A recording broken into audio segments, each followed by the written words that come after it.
জাহাঙ্গীরনগর বিশ্ববিদ্যালয়ে প্রাক্তন শিক্ষার্থী ও ছাত্রলীগ নেতা শামীম আহমেদ ওরফে শামীম মোল্লাকে গণপিটুনিতে হত্যার ঘটনায় অভিযুক্ত মাহমুদুল হাসান রায়হান নামে এক শিক্ষার্থীকে আটক করেছে পুলিশ।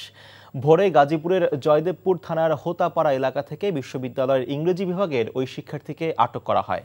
অতিরিক্ত পুলিশ সুপার শাহিনুর কবির জানান, রায়হান তার ফুপুর বাড়িতে আত্মগোপনে ছিলেন। তথ্য প্রযুক্তির সহায়তায় তাকে আটক করা হয়। আশুলিয়া থানায় করা হত্যা মামলায় গ্রেফতার দেখিয়ে দুপুরে তাকে আদালতে হাজির করে রিমান্ড চাওয়া হবে।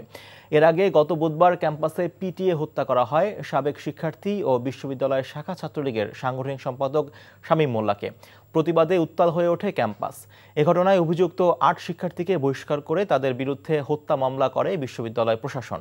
গঠন করা হয় ৫ সদস্যের তদন্ত কমিটি।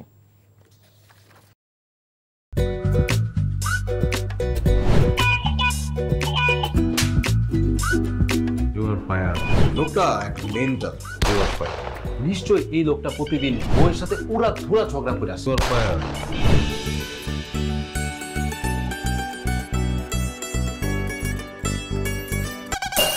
এটা কি? হ্যাঁ, এটা কি পেঁপের জুস নাকি ভাতের মার? করলা জুস আবার কেন? কালকে কেন? ডাক্তার তোমাকে 3 বেলা খেতে বলছে, আমি সেখানে 1 বেলা দিচ্ছি। 3 বেলা করে দিব?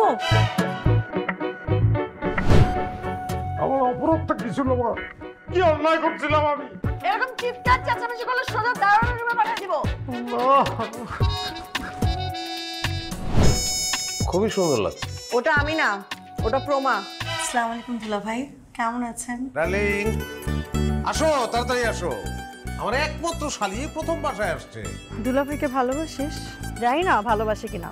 মা, থ্যাংক ইউ তোমারে এত সুন্দর, এত ভালো একটা বউ জুটায় দেওয়ার জন্য।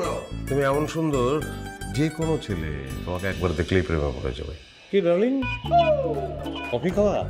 আসো ডার্লিং, একসঙ্গে কাজ করি। ও এনজিওর কিস্তি প্রথমবার বিকাশ পেমেন্ট করলেই 20 টাকা ইনস্ট্যান্ট ক্যাশব্যাক।